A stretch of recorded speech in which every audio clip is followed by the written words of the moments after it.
तो हाँ जी स्टूडेंट्स, आज की क्लास में हम अपने बीएससी थर्ड ईयर का नया चैप्टर मीट्रिक स्पेस शुरू करने जा रहे हैं बच्चे। तो मीट्रिक स्पेस बच्चे आपके पेपर का यूनिट नंबर 2 है। लास्ट क्लास में हमने रियल नंबर सिस्टम यानी यूनिट फर्स्ट कंप्लीट किया था। अब नेक्स्ट चैप्टर जो हम कर रहे हैं सेकंड पेपर का यूनिट नंबर 2, और बच्चे चैप्टर का नेम है मीट्रिक स्पेस। इसके अंदर मैं आपको 2 चैप्टर करवाऊंगा, मीट्रिक स्पेस भी करवाऊंगा, और एक इसके साथ जो चैप्टर मिक्स होता है वो होता है बच्चे ओपन एंड क्लोज सेट। तो हम दोनों ही चैप्टर करेंगे, इससे हमारा ये यूनिट भी पूरा अच्छे से डन हो जाएगा। तो बच्चे स्टार्ट करते हैं मीट्रिक स्पेस। इसको हिंदी में बोलते हैं दूरिक समष्टियां, जो आपकी बुक है बच्चे। तो देखें बच्चे, सबसे पहले कि किसी भी स्पेस को मीट्रिक स्पेस कब कहेंगे। तो बच्चे सबसे पहले डेफिनेशन लिख रहे हैं हम लोग मीट्रिक स्पेस की। तो आप अपनी कॉपी में हेडिंग लगाएं मीट्रिक स्पेस, और इसमें लिखें let x, d let x be a non void subset, x be a non void subset. x एक नॉन वॉइड सेट है, यानी x खाली नहीं है, उसमें कुछ ना कुछ एलिमेंट है। तो x एक नॉन वॉइड सेट है। Let d be a function, let d be any function. Normally हम फंक्शन का नाम f से रखते थे, पर बच्चे मीट्रिक स्पेस में फंक्शन का नाम किस नाम से रखेंगे? d से। Let d be any function x cross x to r। बच्चे ये जो क्रॉस वाला साइन है ये मल्टीप्लाई साइन को बता रहा है। ये जो बीच में छोटा सा क्रॉस लिखा है बच्चे, वो मल्टीप्लाई को बता रहा है। यानी आपके पास कोई x एक नॉन वॉइड सेट होना चाहिए, यानी x सेट खाली नहीं होना चाहिए। और फिर कोई d फंक्शन है जो आपने कहां से कहां डिफाइन किया? x इंटू x से r में। यानी बच्चे अगर मैं हल्का सा रफ डायग्राम बनाऊं तो यहां पर मेरे पास मान लो x इंटू x सेट है, और यहां पर रियल नंबर r का मतलब रियल नंबर। अब सुने बच्चे, हमने x क्रॉस x से r में एक फंक्शन डिफाइन किया d। अगर इस d को मीट्रिक बनना है तो उसे 4 प्रॉपर्टी रखनी होगी। अब बच्चे सबसे पहले ये बताते हैं आपको कि यहां पर x क्रॉस x क्यों लिया है, मतलब 2 सेटों का मल्टीप्लाई क्यों लिया है। बच्चे उसमें एलिमेंट किस फॉर्म के होंगे उसके बारे में सुनो। आपने छोटी क्लासों में पढ़ा होगा, जैसे मान लो a सेट के अंदर एलिमेंट स्मॉल a टाइप के हैं और b सेट में एलिमेंट स्मॉल b टाइप के हैं। तो बच्चे आपने पढ़ा हुआ है कि जब भी 2 सेट्स का हम कार्टीजियन प्रोडक्ट करते हैं तो उसको a क्रॉस b से लिखते हैं। ये 2 सेटों के कार्टीजियन प्रोडक्ट को, कार्तीय गुणन को बताता है। और बच्चे 2 सेट्स का जब हम कार्टीजियन प्रोडक्ट करते हैं तो जो एलिमेंट्स होते हैं वो ऑर्डर्ड पेयर, युग्म के रूप में होते हैं। युग्म का मतलब a से आएगा a एलिमेंट, कोमा लगाकर b से आएगा दूसरा एलिमेंट, यानी पहले सेट से पहला एलिमेंट और दूसरे सेट से दूसरा एलिमेंट। इस फॉर्म के एलिमेंट होंगे a क्रॉस b में, जहां पर a आ रहा होगा कैपिटल A से और b आ रहा होगा कैपिटल B से। अगर आप ये बात नहीं जानते तो इसको साइड में कहीं लिख लेना बच्चे, कि कभी भी 2 सेट्स का अगर हम कार्टेशियन प्रोडक्ट करते हैं तो उसमें जो एलिमेंट होते हैं वो ऑर्डर्ड पेयर के रूप में होते हैं, युग्म के रूप में होते हैं। ऑर्डर्ड पेयर का मतलब पहले से पहला एलिमेंट, दूसरे से दूसरा एलिमेंट, और कोमा की फॉर्म में लिखोगे, यानी कोऑर्डिनेट रूप में लिखोगे x, y। जैसे a से मान लो x आ रहा है और b से y आ रहा है, तो x, y। इस टाइप के एलिमेंट बनते हैं किसमें? 2 सेटों के कार्टेशियन प्रोडक्ट में। तो बच्चे अब खुद सोचो, अगर x क्रॉस x लिख रहे हो इसका मतलब x का x से प्रोडक्ट कर रहे हो। अब x का अगर x से प्रोडक्ट करोगे, मान लो इस सेट का नाम भी x है और इस सेट का नाम भी x है, तो ये दोनों के दोनों एलिमेंट फिर x से आएंगे। तो कुल मिलाकर इसमें जो एलिमेंट की फॉर्म होगी वो x, y फॉर्मेट में होगा, जहां पर x और y दोनों के दोनों x से आने वाले एलिमेंट होंगे। यहां पर ये स्मॉल x भी कैपिटल X से आ रहा है और ये स्मॉल y इस वाले कैपिटल X से, क्योंकि दोनों सेम सेट हैं। तो x और y कहां से आ रहा है? कैपिटल X से। और बच्चे जब तुम d नाम के फंक्शन को इसके ऊपर ऑपरेट करोगे तो जो रिजल्ट बनेगा वो कुछ ना कुछ रियल नंबर बनेगा। अब d एक्चुअल में यहाँ पर डिस्टेंस को डिनोट कर रहा है, और तुम जानते हो डिस्टेंस कभी भी नेगेटिव नहीं होती। तो अब ध्यान से सुनना, ये इतना डिटेल में कुछ नहीं पढ़ना, मेन मुद्दे की बात बचे। पेपर में अगर मीट्रिक स्पेस की डेफिनेशन पूछेगा तो आप कैसे लिखेंगे? x कोई नॉन वॉइड सेट है, d कोई फंक्शन है जो x क्रॉस x से किस में डिफाइन है? R में, सच दैट किस प्रकार कि इसके अंदर 4 प्रॉपर्टी सेटिस्फाई हो। फर्स्ट, और पूरी बुक में मैं इसका नाम रख रहा हूं M1, यानी मीट्रिक स्पेस की फर्स्ट प्रॉपर्टी।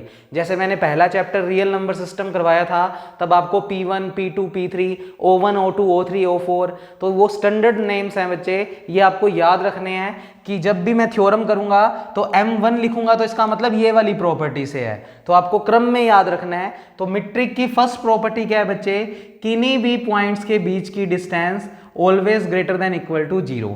मैंने अभी अभी आपको बताया है यहां पर d एज अ फंक्शन है और एज अ डिस्टेंस का काम कर रहा है, और आपको भी पता है कि डिस्टेंस कभी भी नेगेटिव नहीं होती। हाईएस्ट 0 कब होती है, अगर ये पॉइंट x है और यही पॉइंट y है तो फिर इसकी डिस्टेंस 0 है, पर अगर x पॉइंट ये है और y पॉइंट ये कुछ है तो इनके बीच की डिस्टेंस कुछ भी हो वो 0 से तो बड़ी है। तो बच्चे पहली प्रॉपर्टी यही कहता है कि किसी भी क्वेश्चन में अगर दो पॉइंट्स के बीच की distance greater than equal to 0 है तो M1 प्रॉपर्टी सेटिस्फाई। यानी क्वेश्चन में वो हमसे कहेगा कि इस d को मीट्रिक प्रूव करो, तो मीट्रिक अगर प्रूव करना है तो हमें 4 प्रॉपर्टी क्वेश्चन में प्रूव करनी होगी। फर्स्ट नंबर पे प्रूव करेंगे dx, y greater than equal to 0। अब तुम्हें ये चीज इसीलिए मैंने थोड़ी सी एक्सप्लेन की है कि हमें कैसे पता लगेगा यहां पर कौन किस टाइप का एलिमेंट होगा। तो किस टाइप के एलिमेंट होंगे, पहले सेट में एलिमेंट इस ऑर्डर्ड पेयर में है, इसीलिए हमने यहां पर एलिमेंट किस रूप में लिए हैं, ऑर्डर्ड पेयर, और रिजल्ट जो आ रहा है वो एक रियल नंबर आ रहा है, और बिल्कुल 0 एक रियल नंबर होता है बच्चे। और 0 से बड़ी भी कोई चीज भी आएगी, चाहे 1/2 आए, 3/4 आए, दो पॉइंटों के बीच की डिस्टेंस कुछ भी हो सकती है 0 से बड़ी, तो बच्चे वो भी एक रियल नंबर होता है। तो कुल मिलाकर जो भी रिजल्ट मिलेंगे वो एक रियल नंबर के रूप में मिलेंगे। सेकंड प्रॉपर्टी याद करते हैं, M2 प्रॉपर्टी है बच्चे, अगर किन्हीं दो पॉइंट्स के बीच की डिस्टेंस इक्वल टू 0 है तो if and only if x equal to y। M2 property बड़ी इंपॉर्टेंट है बच्चे, वो कहता अगर दो पॉइंट के बीच की डिस्टेंस इक्वल टू 0 है, अब अगर दो पॉइंट के बीच की डिस्टेंस 0 है तो y इसी के ऊपर है, तो x और y आपस में क्या हो गए, इक्वल। तो वो कहता है x और y क्या हो गए, इक्वल। और सोचो अगर x और y इक्वल है, अगर x और y इक्वल है तो उनके बीच की डिस्टेंस कितनी होगी, 0।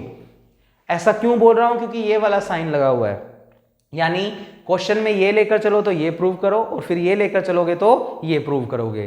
तो ये होगी बच्चे कौन सी प्रॉपर्टी, मीट्रिक स्पेस की सेकंड प्रॉपर्टी। ये क्रम में याद रखनी है, जिससे आपको जब हम थ्योरम के अंदर लिखें बाय M1 बाय M2 तो आपको पता होना चाहिए M1 ये थी, M2 ये थी।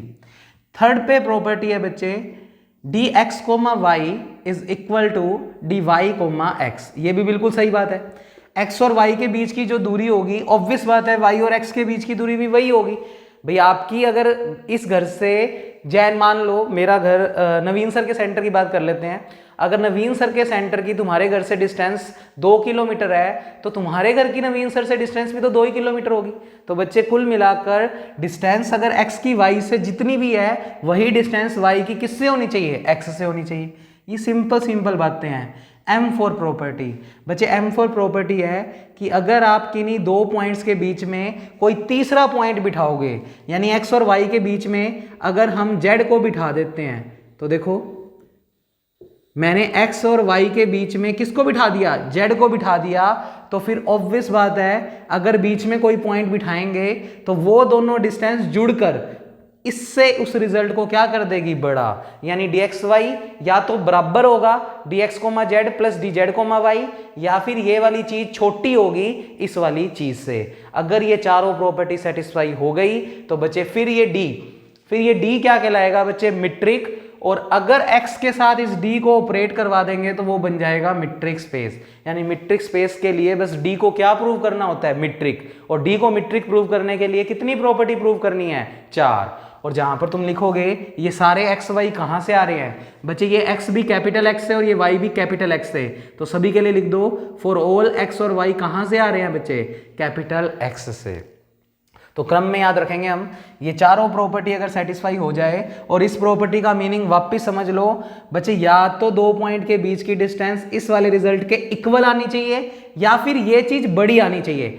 बस ये नहीं होना चाहिए कि ये चीज बड़ी आ जाए। अगर ये बड़ी आ गई तो फिर M4 प्रॉपर्टी सेटिस्फाई नहीं हो रही। इन दोनों में से कोई भी एक रिजल्ट आ जाए, चाहे दोनों आ जाएं तो कोई दिक्कत नहीं है, पर अगर ये वाला निशान आ गया तो फिर रिजल्ट गलत माना जाएगा, तो उस केस में फिर वो डी मीट्रिक नहीं कहलाएगा। खुद सोच के देखो, मान लो x पॉइंट ये है, y पॉइंट ये है, अगर जेड पॉइंट तुम इसी के कहीं भी यहां पर बिठा देते हो तो तुम देख पा रहे हो x की z से दूरी और z की y से दूरी अगर जोड़ेंगे तो वो x और y के बीच की दूरी के बराबर आ जाएगी, तो बराबर वाला साइन सही है। और बड़ा कब होगा? अब z को तुम इस लाइन के ऊपर ना लेकर कहीं भी ऊपर या नीचे ले लो। मान लो तुमने z को यहां ले लिया तो तुम्हें खुद को दिख रहा है x की z से दूरी और z से y की दूरी थोड़ी सी ज्यादा है, किसके सापेक्ष?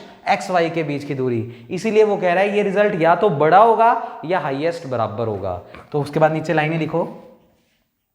अगर ये चार प्रॉपर्टी सेटिस्फाई हो गई then D is called metric. Metric का मतलब फिर D को हम दूरी कहेंगे। और फिर मीट्रिक स्पेस किसको कहेंगे? जैसे बच्चे हर वक्त ग्रुप की वेक्टर स्पेस की एक नोटेशन होती है, वैसे ही मीट्रिक स्पेस की भी नोटेशन है। देन x कोमा डी, देखो सेट का नाम क्या था? x, और कोमा लगाकर जिसको मीट्रिक प्रूव किया है उसको साथ में लिख दो। तो ये नोटेशन होती है, ये किसको बताती है? Metric space. Then x comma D is called metric space. तो बच्चे जब भी पेपर में मीट्रिक प्रूव करने को बोलेगा या मीट्रिक स्पेस के लिए बोलेगा तो आपको सिर्फ और सिर्फ ये चार प्रॉपर्टी क्रम में सेटिस्फाई करवानी है। अगर किसी भी क्वेश्चन में ये चारों प्रॉपर्टी सेटिस्फाई हो गई तो बच्चे x कोमा डी क्या कहलाएगा? Metric space. अब मान लो सेट का नाम कुछ और है, y है, तो फिर y कोमा डी क्या कहलाएगा? Metric space. तो वो अकॉर्डिंग टू क्वेश्चन जो भी नाम चेंज करेंगे वो करते रहेंगे। तो बच्चे ये पहली डेफिनेशन आज की क्लास में और पेपर में उसने पूछनी ही पूछनी है कि मीट्रिक स्पेस क्या होता है। तो आप क्या कहेंगे? अगर डी नाम का फंक्शन चार प्रॉपर्टीज को सेटिस्फाई कर दे तो फिर वो डी तो मीट्रिक कहलाएगा और x कोमा डी टोटल क्या बन जाएगा? Metric space. अब ध्यान से फोकस करना, मीट्रिक स्पेस की सेकंड प्रॉपर्टी को ध्यान से देखो। ये जो प्रॉपर्टी है उसमें यहां पर कौन सा साइन है? इफ एंड ओनली इफ, तब तो ये मीट्रिक स्पेस है। अब दूसरी डेफिनेशन लिखने जा रहा हूं बच्चे, स्यूडो मीट्रिक स्पेस या सेमी मीट्रिक स्पेस। तो स्यूडो का मतलब होता है छदम, नकलची। मीट्रिक स्पेस के जैसा ही दिख रहा है पर एग्जैक्टली वैसा नहीं है, इसलिए उस मैट्रिक का नाम रख दिया स्यूडोमीट्रिक, कि वो नकल कर रहा है किसकी? मीट्रिक स्पेस की। तो नेक्स्ट डेफिनेशन मैं इसी में लिख रहा हूं, आप पहले इसको नोट कर लो और फिर अपनी कॉपी में हेडिंग लगाओ, स्यूडोमीट्रिक या semi metric space. Second number पे डेफिनेशन लिखेंगे आप स्यूडोमीट्रिक, जिसको हिंदी में बोलते हैं बच्चे छदम। छदम का मतलब नकलची। स्यूडो या फिर सेमी मीट्रिक स्पेस, दोनों नाम ही इंपॉर्टेंट है, पेपर में पूछी जा सकती है डेफिनेशन। मोस्ट इंपॉर्टेंट डेफिनेशन में से एक है बच्चे सेमी मीट्रिक स्पेस। तो आप लोग हेडिंग लगा लें स्यूडो या फिर सेमी मीट्रिक स्पेस। और इसके लिए सेम डेफिनेशन, x एक नॉन वॉइड सेट है, d कोई फंक्शन है जो x क्रॉस x से R में डिफाइन है, सच दैट पहली property same, M2 property change हो गई, इसीलिए मैंने कहा था M2 पे फोकस रखना। मीट्रिक स्पेस में तो ये वाली चार प्रॉपर्टी है, पर सेमी मीट्रिक या स्यूडोमीट्रिक में ये सेकंड प्रॉपर्टी थोड़ी सी चेंज है। सेकंड प्रॉपर्टी में क्या कहता है बच्चे? तो मैं इसको मिटोकर आपको सेकंड प्रॉपर्टी लिखवाता हूं।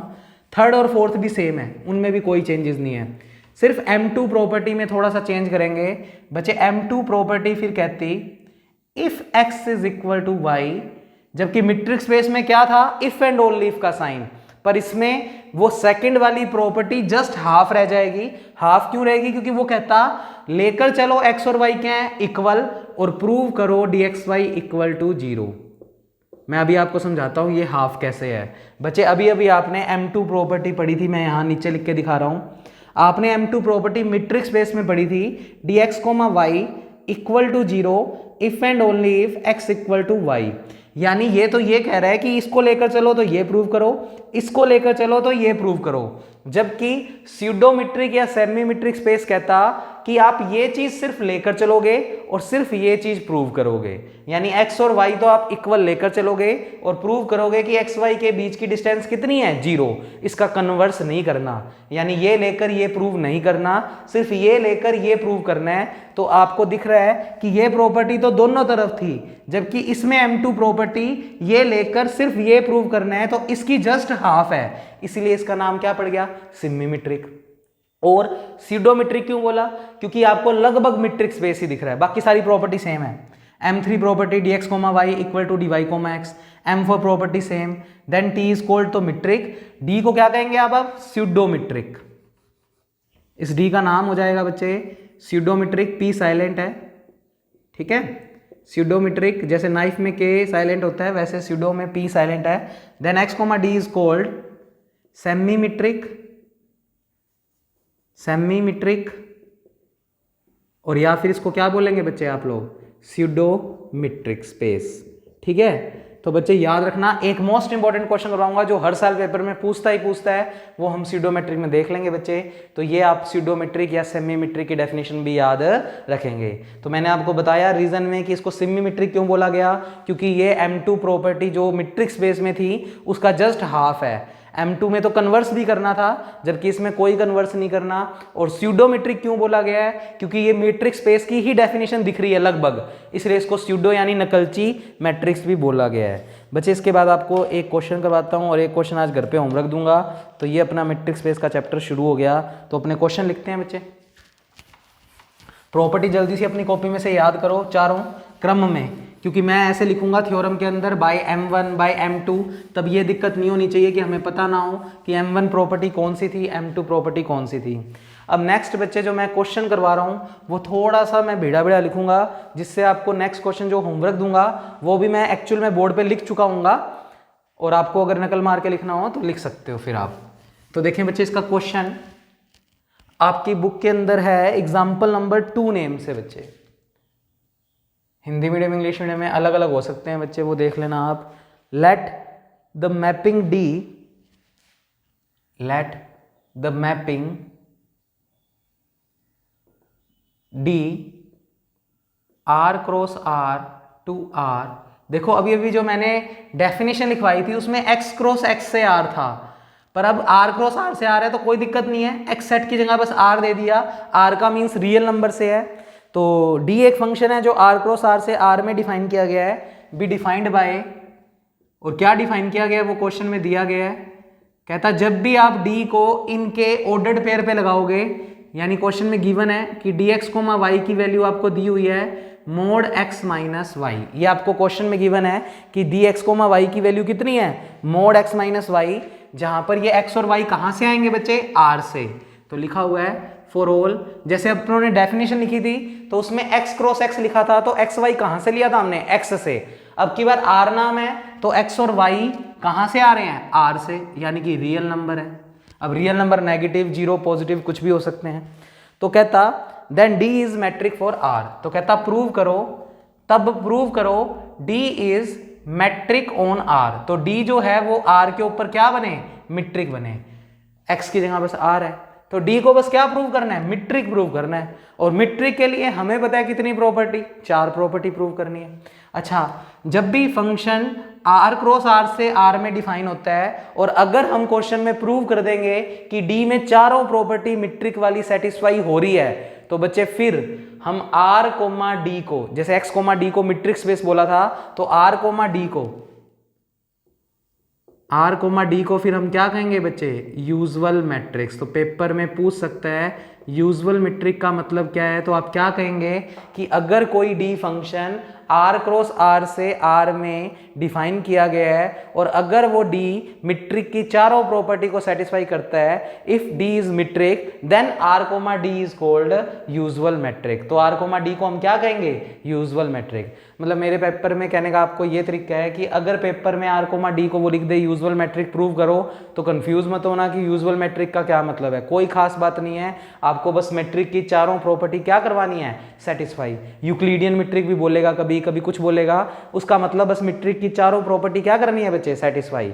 बस उनके नाम स्पेशल हो जाते हैं। अगर x क्रॉस x से R में होता है तो वो matric space, R cross R से R में है तो यूजुअल मैट्रिक। तो इस तरीके से उनके नाम कुछ भी रखे जा सकते हैं। मेन बात हमें D को क्या प्रूव करना है, मैट्रिक, और उसके लिए हमें कुछ गिवन है। तो बच्चे मैं थोड़ा सा बिड़ा लिख रहा हूँ जानबूझकर, जिससे घर वाला होमवर्क पे जो दूंगा क्वेश्चन वो भी मैं इसी में थोड़ा सा लिख दूं। तो देखें बच्चे क्या तरीका है। सबसे पहले जो चीज़ें गिवन है, तो आप सबसे पहले तो कॉपी में लिखेंगे गिवन। गिवन में आपको एक तो ये बात गिवन है कि D जो है वो एक फंक्शन है R क्रॉस R से, किस में डिफाइन है, R में, सच दैट मैपिंग आपको दे रखी है। ये लाइन आपको हमेशा क्वेश्चन में गिवन होगी, कुछ ना कुछ, आज ये गिवन है कल कुछ और गिवन होगा। तो बच्चे dx कोमा y की वैल्यू आपको दी हुई है कितनी, मोड x माइनस वाई, इसको हमेशा मार्क करेंगे आप क्या, इक्वेशन 1। जहां पर x और y कहां से आ रहे हैं बच्चे, r से, यानी रियल नंबर से, पहले सेटों से। ठीक है, r है तो r से आ रहे हैं। टू प्रूव, d को क्या प्रूव करना है, मीट्रिक, तो आप लिखेंगे to prove d be a metric on r। d को प्रूव करना है कि वो r के ऊपर क्या बनवाए, मीट्रिक बनवाए। For this we will prove, तो आज मैं एक क्वेश्चन पूरा डिटेल में लिखवा रहा हूँ, फिर कल से अपने इतना कुछ नहीं लिखेंगे बारी बारी, ये चीजें पेपर में आप खुद लिख सकते हैं। फिर उसके बाद for this we will prove, मतलब क्वेश्चन मैं प्रूव करवाऊंगा बट ये चीजें नहीं लिखूंगा। For this we will prove, क्या क्या प्रूव करना होगा। तो अब आपको पता है मीट्रिक के लिए 4 प्रॉपर्टी प्रूव करनी है, तो आपको कुल मिलाकर यहाँ पर for this we will prove में चारों प्रॉपर्टी क्रम में लिखनी है। dx, y greater than equal to 0, पहली प्रॉपर्टी। m2 प्रॉपर्टी में dx, y equal to 0 if and only if x equal to y। m3 property dx, y equal to dy, x। और बच्चे फोर्थ नंबर पे property dx, y less than equal to dx, z plus dz, y। तो जिन बच्चों ने property याद ही कर ली उनको board पे से भी देखने की जरूरत नहीं है। अब मैं 1 बाय 1 ये चारों प्रॉपर्टी प्रूव करूंगा, अगर हो गया तो प्रूव हो जाएगा क्वेश्चन। तो first of all we will prove, तो क्या लिखेंगे, नाउ वी विल प्रूव। अब हम प्रूव करने जा रहे हैं पहली property dx, y greater than equal to 0, ये लेकर आना है, ये प्रूव करना है। अब देखते हैं कैसे करें बच्चे। इसको प्रूव करने के लिए हमेशा जो भी इक्वेशन 1 होएगी उसकी RHS को बनाने की कोशिश करोगे। तो RHS बनाते हैं, RHS में हमें x माइनस वाई बनाना है, तो उसको बनाने के लिए क्या रीजन दिया, x और y क्या है, रियल नंबर। तो बस यहीं से क्वेश्चन शुरू हो जाएगा। तो हमेशा M1 प्रॉपर्टी के लिए जो भी अपने को क्वेश्चन में D डिफाइन किया होगा उसकी RHS बनाने की कोशिश करेंगे। तो RHS बनाने के लिए पहले पता होना चाहिए x और y है क्या। तो क्वेश्चन में x और y क्या है, r यानी रियल नंबर, तो लिखा हमने, क्योंकि क्वेश्चन में गिवन है x और y क्या है, रियल नंबर। तो मैं थोड़ा सा इधर करके लिखता हूं, x और y अगर रियल नंबर है बच्चे तो ऑब्वियस बात है दो रियल नंबर का माइनस भी क्या होगा, रियल नंबर। तो लिख सकते हैं ना x माइनस वाई भी फिर क्या ही बनेगा, रियल नंबर। अच्छा माइनस वाई क्यों होगा, आप अब इतना पढ़ चुके हो कि r एक ऑर्डर्ड फील्ड होता है, तो फील्ड भी है, फील्ड है तो प्लस के लिए अबेलियन, तो y अगर r में है तो माइनस वाई भी r में होगा। पर इतना डिटेल में अब जाने की जरूरत नहीं है क्योंकि अब हम लेवल तक पहुंच गए हैं। x और y अगर रियल नंबर है तो दो रियल नंबर का माइनस भी क्या होगा, रियल नंबर। अब दो रियल नंबर का माइनस एक रियल नंबर है, और real number negative, positive, zero कुछ भी हो सकते हैं। ये वैल्यू नेगेटिव भी हो सकती है, जीरो भी हो सकती है, पॉजिटिव भी हो सकती है। पर जैसे इस पे मोड लगाऊंगा तो फिर इसका रिजल्ट या तो जीरो के बराबर होगा या जीरो से बड़ा, क्योंकि मोड लगाने पर वैल्यू नेगेटिव नहीं रहती, वो पॉजिटिव में कन्वर्ट हो जाती है। तो पक्की बात है जैसे ही मैं इस पे मोड लगाऊंगा तो ये result greater than equal to क्या हो जाएगा, जीरो। जीरो किस केस में हो सकता है, अगर x और y इक्वल हुए, और ग्रेटर देन तो होएगा क्योंकि अगर मोड लगा दिया तो ये नेगेटिव रिजल्ट किस में कन्वर्ट हो जाएगा, पॉजिटिव में। तो जैसे ही मैंने इस पे मोड लगाया तो फिर ये पक्की बात है ग्रेटर देन इक्वल टू ही क्या होगा, जीरो। अब इसकी वैल्यू इक्वेशन 1 में गिवन है, ये चीज को हम लिख सकते हैं dx, y। तो यहां पर क्या लिखोगे, यूजिंग 1, समीकरण 1 का इस्तेमाल करने पर इसकी वैल्यू दी हुई है dx, y, और वैल्यू चल रही है greater than equal to zero. और बच्चे यही हमें प्रूव करना था, तो नीचे क्या लिखोगे, M1 property satisfied, M1 property satisfied. तो बच्चे पहली प्रॉपर्टी तो प्रूव कर दी। बड़े नकली क्वेश्चन है बच्चे, और सेक्शन बी में 4 मार्क्स के और सेक्शन सी में हमें 6 नंबर में देखने को मिल सकते हैं, और बिल्कुल सिंपल। तो बच्चे पहली प्रॉपर्टी प्रूव। सेकंड पे प्रूव करनी है dx, y equal to zero if and only if x equal to y। तो सेकंड पे मैंने लिखा टू प्रूव। अब हम सिद्ध करने जा रहे हैं dx, y equal to zero if and only if x equal to y। अब ये वाली प्रॉपर्टी प्रूव करनी है। अब देखो एक्चुअल में तो इस प्रॉपर्टी का मीनिंग है कि आप ये लेकर चलो और ये प्रूव करो, फिर हेडिंग कन्वर्स लगाओ और ये लेकर चलो और ये प्रूव करो। पर बच्चे क्योंकि हम जानते हैं कि बड़ा सिंपल कंसेप्ट सा चल रहा है, तो आप ये साइन साथ में लेकर चल पड़ो। इस साइन को साथ में अगर लेकर चलोगे तो इसका मतलब क्वेश्चन यहाँ से यहाँ भी सोल्व हो रहा है और यहाँ से यहाँ भी सोल्व, तो आपको कन्वर्स को अलग से शो करने की फिर जरूरत नहीं है, और बिल्कुल कर सकते हैं। तो मैं इतनी चीज साथ में लेकर चल रहा हूँ। तो dx, y equal to zero if and only if, मैंने इतनी चीज पूरे को बुला लिया, और इस साइन को साथ में बुलाने का मतलब क्वेश्चन यहां से यहां भी हो रहा है और यहां से यहां, यानी एक साथ इधर से इधर भी प्रूव हो रहा है और इधर से इधर भी, तो एक साथ ही प्रूव हो जाएगी प्रॉपर्टी। dx, y की वैल्यू इक्वेशन 1 से हमेशा रखेंगे। dxy कितना है, मोड x माइनस वाई। तो बच्चे dxy की वैल्यू रखी mod x minus y equal to कितना पुट किया हुआ है, 0, इक्वल टू 0 पुट कर दिया। किसी का मोड इक्वल टू 0 तो इसका मतलब अंदर वाली क्वांटिटी 0, भाई ये चीज 0 होगी तभी तो इसका मोड 0 है। तो आप यहां से लिख सकते हो अंदर वाली क्वांटिटी इक्वल टू 0, और अंदर वाली क्वांटिटी इक्वल टू 0 तो माइनस वाई को उधर ले जाओ तो x बराबर क्या आ गया, y। अब आप ध्यान से देखो, मैं समझाता हूं कि यहां से यहां और यहां से यहां कैसे चल रहा है। अगर सोचो तुम सिर्फ इतना लेकर चलते तो dxy की वैल्यू x माइनस वाई का मोड इक्वेशन 1 से रखते, तो यहां पर साइड में रीजन दे देंगे बाई 1। समीकरण 1 से हमने dxy की वैल्यू क्या रखी, mod x minus y equal to क्या चल रहा था, 0। सोल्व पूरा किया तो x और y तो क्या आ गए, इक्वल, मतलब ये चीज तो प्रूव हो गई। अब कन्वर्स में तुम क्या करते, ये लेकर चलते, तो तुम ये लेकर चल पड़े, y को इधर ले गए, दोनों तरफ मोड अप्लाई कर दिया, इसकी वैल्यू dxy है इक्वेशन 1 से, तो यही चीज आ गई ना। तो ये साइन लेने का मतलब हो गया क्वेश्चन यहां से यहां ऐसे प्रूव हो रहा है, फिर कन्वर्स में ऐसे प्रूव हो रहा है, तो कुल मिलाकर पूरी प्रॉपर्टी ही प्रूव हो गई। तो ये लेकर चले थे और ये आ गया और बीच में ये साइन लगा हुआ है, इसका मतलब यहां से यहां भी हो गया और यहां से यहां भी, तो नीचे क्या लिखोगे, सो M2 प्रॉपर्टी सेटिस्फाइड। तो बच्चे 2 प्रॉपर्टी तो सेटिस्फाई करवा दी, अब 2 और रह गई, वो और करवाते ही ये क्वेश्चन कंप्लीट, और इसी के साथ घर पे से एक होमवर्क भी कंप्लीट। तो बच्चे आज की क्लास में अच्छा काम कर लिया हमने। अब हेडिंग लगा रहे हैं हम M3 प्रॉपर्टी, और आज बच्चे इसको अच्छे से समझ लेना, फिर ये पूरा चैप्टर ऐसे ही नकली सा है, फ्री के मार्क्स हैं, ये 9 नंबर की वेटेज रहती है पेपर के अंदर और बिल्कुल फ्री। बच्चे थर्ड प्रॉपर्टी देखें, तो मैंने लिखा to prove, third number heading लगा लेंगे, dx comma y equal to क्या प्रूव करना है, dy कोमा x। अब ये प्रूव करना है तो LHS बुला लेते हैं, तो हमेशा ये वाली प्रॉपर्टी के लिए LHS बुला लो। बच्चे LHS में क्या दिया हुआ है, dx कोमा वाई, और हमेशा समीकरण 1 में इसकी वैल्यू दे रखी होगी, dxy कितना दिया हुआ है, मोड x माइनस वाई। तो बच्चे मैंने लिखा यूजिंग 1, समीकरण 1 का इस्तेमाल करने पर इसकी वैल्यू है x माइनस वाई का मोड। अब सिंपल मैथमेटिक्स करते हैं, इनमें से माइनस कॉमन ले लेते हैं, माइनस कॉमन लूंगा तो ये क्या बनेगा, y माइनस एक्स। मोड को अलग अलग कर देते हैं, तो -1 पे मोड अलग, y माइनस एक्स पे मोड अलग, -1 का मोड तो +1 ही हो जाएगा, और +1 को लिखने की जरूरत नहीं है, और 1 इंटू कुछ भी तो क्या बचेगा, y माइनस एक्स। कुल मिलाकर ये तो +1 बन गया, और वो मल्टीप्लाई में है तो 1 को मल्टीप्लाई करेंगे किसी चीज से तो वो जो चीज से मल्टीप्लाई हो रहा है वही बचेगी। y माइनस एक्स को इक्वेशन 1 से फिर देखो बच्चे, dxy अगर x माइनस वाई है तो dyx क्या होगा, y माइनस एक्स। भाई अगर x कोमा y है तो x में से y को माइनस कर रहे हैं, अगर yx होगा तो y में से x को माइनस करेंगे। तो यहाँ पर फिर से यूजिंग 1, तो साइड में रीजन लिखा यूजिंग 1, और बच्चे इसको लिख सकते हैं dy कोमा x। तो कुल मिलाकर क्या आ गई, RHS, LHS बराबर RHS, सो M3 प्रॉपर्टी सेटिस्फाई। तो बच्चे ये वाली प्रॉपर्टी भी सेटिस्फाई हो गई।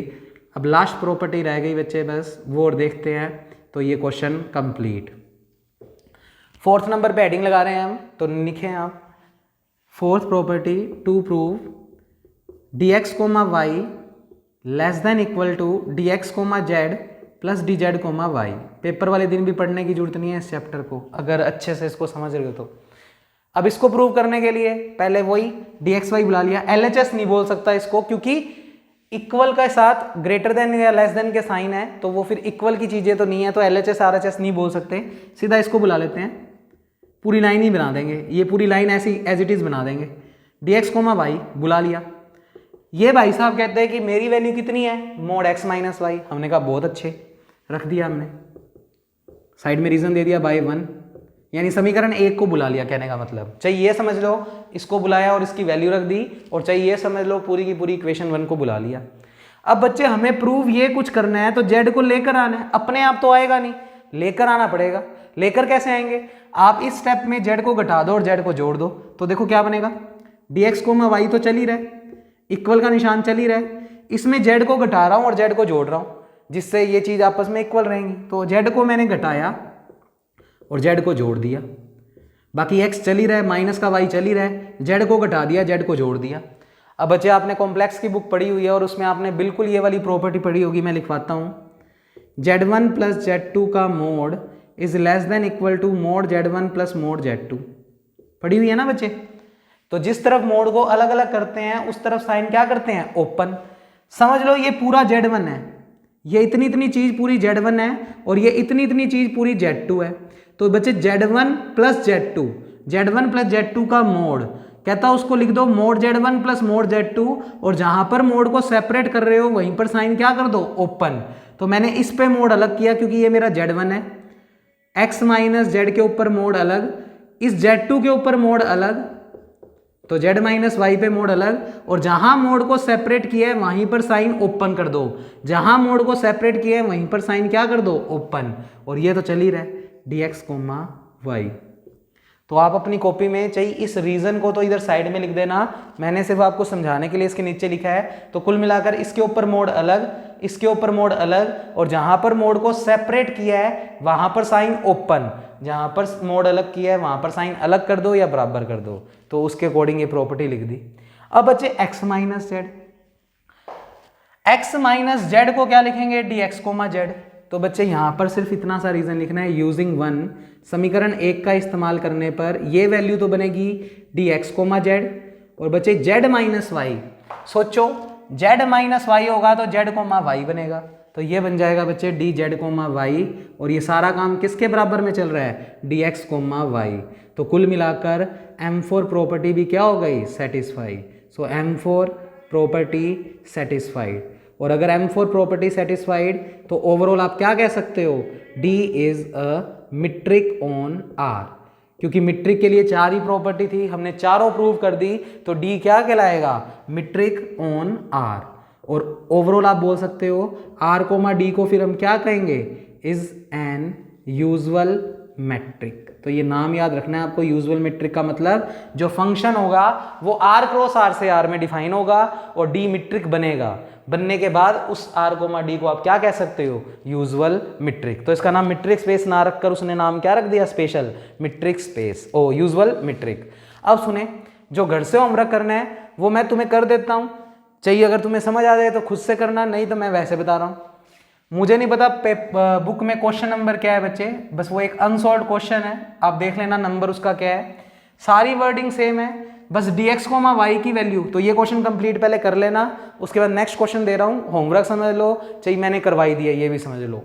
तो बच्चे बस dx वाई अब की बार डिफाइन ये किया हुआ है, इसके आगे 2 का मल्टीप्लाई कर दिया बस, और वही क्वेश्चन पूछा है कि d को क्या प्रूव करो, मैट्रिक। तो देखो इक्वेशन 1 में क्या चेंज आया, यहाँ पर 2 लग गया, तो मैं चेंजेस तुम्हारे लिए कर रहा हूं, तुम पहले इस क्वेश्चन को पूरा कर लेना, फिर नेक्स्ट क्वेश्चन ये पूरा कर लेना। इसको इक्वेशन 1 दे दिया, D को मैट्रिक प्रूव करना है तो ये चारों बातें प्रूव करनी है।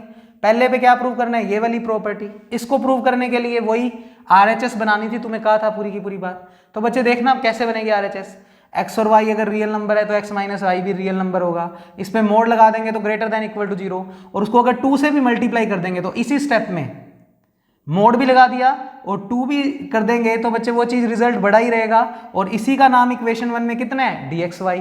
तो dxy greater than equal to 0, तो M1 प्रॉपर्टी क्या हो गई, सेटिस्फाई। अब कुछ बुक्स क्या कहती हैं कि देखो ये चीज को अगर 2 से मल्टीप्लाई कर दें, हाँ तो 0 भी हो सकता है ना, अगर x और y बराबर हुए तो 0 इंटू कुछ भी 0, तो उस केस में ये रिजल्ट 0 के बराबर भी आ सकता है, और अदरवाइज ये मोड तो हमेशा पॉजिटिव होता ही है, और पॉजिटिव इंटू पॉजिटिव वो भी पॉजिटिव, तो ओवरऑल ये result greater than equal to क्या रहेगा, 0। तो बस और कुछ चेंज नहीं किया, मैंने इसके आगे बस 2 लगा दिया, और फिर इक्वेशन 1 के अकॉर्डिंग इसका नाम क्या है, dx कोमा वाई, पहली प्रॉपर्टी सेटिस्फाई।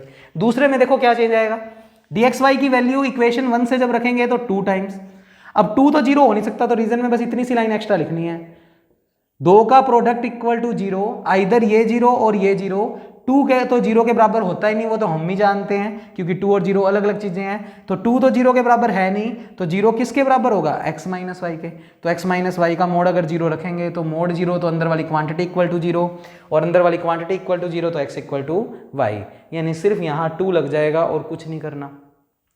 M3 प्रॉपर्टी में देखो dxy की वैल्यू इक्वेशन 1 में कितनी है, 2 times mod x minus y, तो यहां पर तो रखा बच्चे 2 times mod x minus y, फिर अंदर वही माइनस कॉमन लिया, पर बाहर क्या चल रहा है, 2 चल रहा है, इधर भी बाहर क्या चल रहा है, 2 चल रहा है, पूरे के बाहर क्या चल रहा है, 2 चल रहा है, और इसकी वैल्यू फिर 2y माइनस एक्स dy(x) हो जाएगा, हो गया आंसर। ऐसे ही M4 प्रॉपर्टी पे आ जाओ, dxy की वैल्यू ये x माइनस वाई ना होकर कितनी है, 2 टाइम्स x माइनस वाई, फिर अंदर z को घटा दिया जोड़ दिया, पर बाहर तो 2 पड़ा है, फिर इसमें प्रॉपर्टी अलग अलग की और जहां पर अलग अलग किया है वहां पर साइन ओपन कर दिया, पर इस पूरे के बाहर 2 तो पड़े, फिर 2 को दोनों तरफ अंदर मल्टीप्लाई कर दो। तो बस ये एक स्टेप एक्स्ट्रा करके दिखा देना। तो बच्चे मैं यहां पर एक स्टेप एक्स्ट्रा करके दिखा देता हूं, ये लो, इस 2 को अंदर भेज दिया x माइनस जेड के साथ भी, और फिर 2 को अंदर भेज दिया z माइनस वाई के साथ भी, और फिर साइड में लिख दिया यूजिंग 1।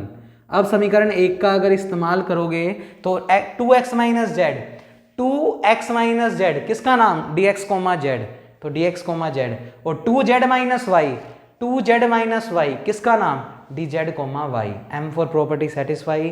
तो कुल मिलाकर बच्चे इस क्वेश्चन के अंदर ये वाला बंदा भी मीट्रिक प्रूव हो गया।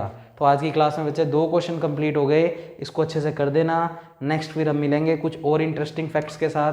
तो बच्चे आप तब तक पढ़ लेना और अपनी फीस सबमिट करवाएं। ओके बच्चे, थैंक यू।